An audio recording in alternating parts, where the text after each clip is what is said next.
Natalie Holzer akui paling sulit dekati Putri Delina sejak dulu. Natalie Holzer mengungkapkan kesulitannya mendekati Putri Delina. Menurutnya, Putri Delina adalah sosok anak Sule yang paling sulit didekati.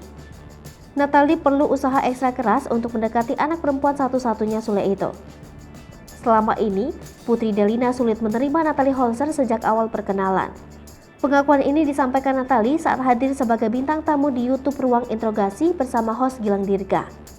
Natalie mengungkapkan jika hubungannya dengan Putri Delina masih canggung setelah dia menikah dengan Sule. Natalie Holzer sempat bingung bagaimana mendekati anak kedua Sule tersebut. Dia tampak menampik jika wajah Putri Delina terbilang judes.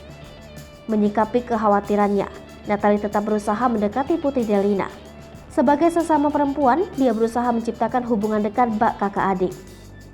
Meski begitu, Natalie paham, sejak awal Putri Delina sulit menerimanya. Mendapat celetukan seperti itu, Natalie langsung tertantang.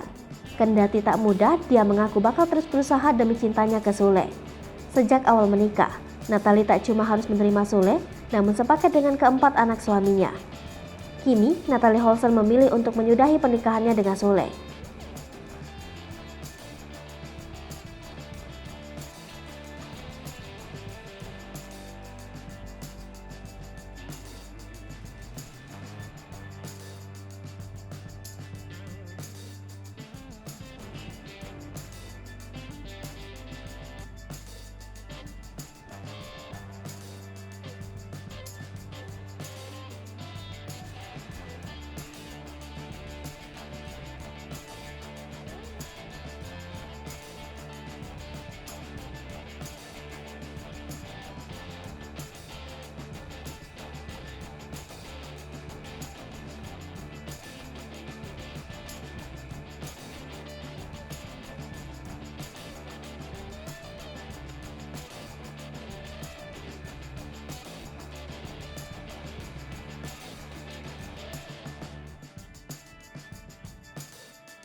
Hai pemirsa Sri Popo TV, jangan lupa komen, like, dan subscribe, serta tonton terus berita-berita terupdate lainnya ya.